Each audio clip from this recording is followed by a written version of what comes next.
Hello, people of YouTube. This is Gray's Guitars. I am Steve Gray. Thank you for watching. Today we're talking about Reverb's feedback system.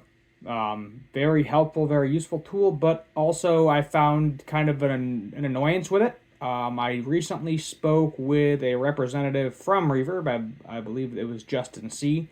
And they informed me that there is no way to reply to positive feedback. So because this was a 4-star feedback, and because it was positive, I cannot reply to it to say my 2 cents. So that is why I am creating this video for Adam A here, and just to put in my 2 cents. So I sold an Epiphone Thunderbird Pro bass, which is this bass right here. I think it sold for $580. I'm not sure why they don't show it. It was a best offer type thing. He offered me a price. I counter offered. He accepted the offer, packaged it up, shipped it out, all that fun stuff. And I sold it 2 months ago. So you're talking end of March, beginning of April. So today, the day that I'm filming this, May 29th, I get an email with the feedback, and this is what the feedback is. And I'm just going to read it word for word. So, needs better packaging. The guitar showed up in a loose box packed with loose pieces of cardboard and plastic wrap and managed to not have any damage by some sort of rock and roll miracle. The guitar itself is a dream and a wonderful instrument. Now, when I read this feedback, I'm happy it got there undamaged, but I am not fully happy with the way he described the packaging. And the reason is, this sounds like I took the bass, took no care for it whatsoever, threw it in a box, put a bunch of pieces of cut up cardboard and plastic in there, and shipped it on its way. That is not the case.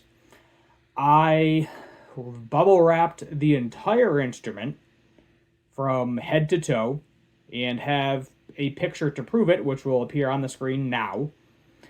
I also made sure to loosen the strings a little bit. I even put cardboard underneath the strings. So when you're shipping a guitar, I have watched several videos on how to ship a guitar. Keep in mind, this one did not have a case of any kind. It wasn't no gig bag, no hard shell case, no nothing. Just the guitar itself. So yes, the guitar was loose in the box in terms of that, because there was no case with it. I put cardboard under the strings. So when you ship a guitar or a bass, you're supposed to put cardboard or something under the strings, because if it gets bumped in transit, it can dent the frets. Unless it's like stainless steel or something, then the chances of it denting the frets are slimmer, but you should still do it anyway. So that's what I did.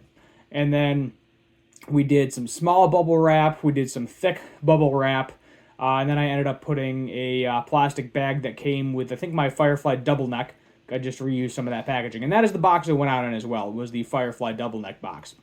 Now, because of the awkward shape of the Epiphone Thunderbird, it sits in the box very tilted because of the shape of it. It says $90 for shipping, and it cost me pretty much $90 for shipping. So by the time I paid for shipping through UPS, and I also did the added reverb protection, I think it came in at like $88 and some change.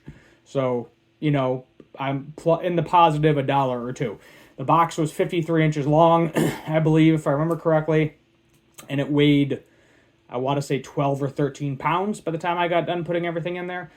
So the reason for all of the miscellaneous cardboard pieces was because I needed additional things to put in the box so it did not move. Yes, in retrospect, I probably could have put a crap ton of bubble wrap in there, but I didn't think it was needed at the time. So what I did is I took a bunch of pieces of cardboard, put them in different shapes, and, you know, kind of jimmied them in the box just to make sure that the instrument was not moving. So, you know, I did a shake test before I taped everything up, as well as shook the crap out of the box, and it wasn't really moving in any direction. I even put, I call them airbags, so it's literally a plastic bag filled with air, kind of like bubble wrap. Put some of those at the very bottom before I put the instrument into the box. Any of those that I had left over, I put in the box. Any additional bubble wrap, any type of packaging material that I thought would be soft and would not damage the guitar is what I ended up putting in the box, so that way it would not move. Because If it moves around in the box, there's a lot higher chance that it's going to get damaged. So the reason I'm making this video is essentially to clarify why I shipped it the way I did. So as you can see in the 3 pictures here, you can see, you know, initially it was all bubble wrapped up. You can see it in the box without the additional filling, and then you can see it in the box with the filling. And as I said, I did not put it in the box without being wrapped up in bubble wrap. That is something I just want to clarify. So I made sure it was in there solid. You know, I understand they don't like the specific way that I packaged it. It is not the prettiest thing in the world, but clearly it worked because it got there in one piece. So that is what I wanted to say. I probably wouldn't have made this video if it allowed me to reply, because I would have just said, you know, hey, I just wanted to clarify that the guitar was fully bubble wrapped from head to toe, extra bubble wrap on the headstock, cardboard between the frets and the strings, so no damage there. Even bubble wrap the body itself, which a lot of people don't even bother bubble wrapping the body of a guitar. If you look in it, I mean, they typically the only time they do it is like in my case, where there's no case, no hard shell case, no soft shell case. So there's there might be additional body damage. So I went ahead and wrapped that all up in bubble wrap too, just to be on the safe side. So that's where I'm at. Reverb, if you're watching this, which I doubt you are, the only thing I can say is maybe change it on the site so you can always reply to feedback no matter what. Or allow up to like 2 or 3 comments, because I can definitely see that getting into a reply war where you're going to have like someone that leaves negative feedback and it's going to just be a constant back and forth forever.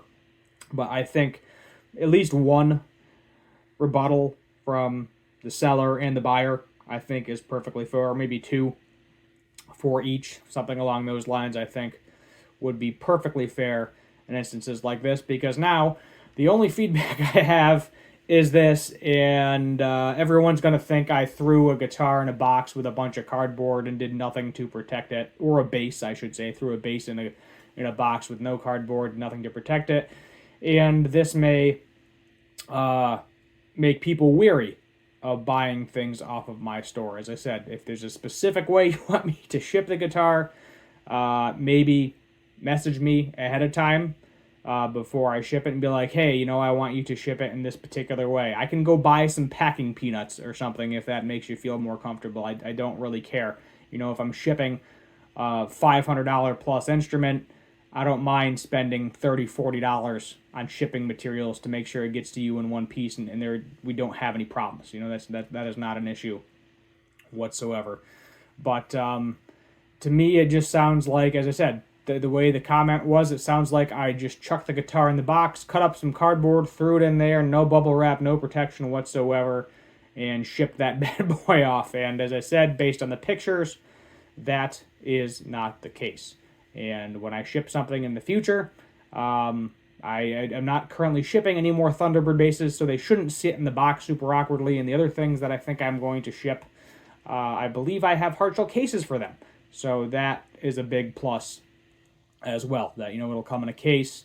It won't have to be shipped as weirdly with miscellaneous packaging materials in order to get it to you in one piece. So Adam, if you're seeing this, you don't have to do anything. Don't worry about it. Reverb did say you can change it, but the only way in order to get it changed or edited is essentially I'd have to message him, the buyer. He would then have to message Reverb and say, hey, I want to edit my feedback. And then for all I know, he's going to come back and give me a 1-star review and say packaging terrible or something, and then no clarification on that. I won't be able to. I don't know I think you can reply to a negative comment.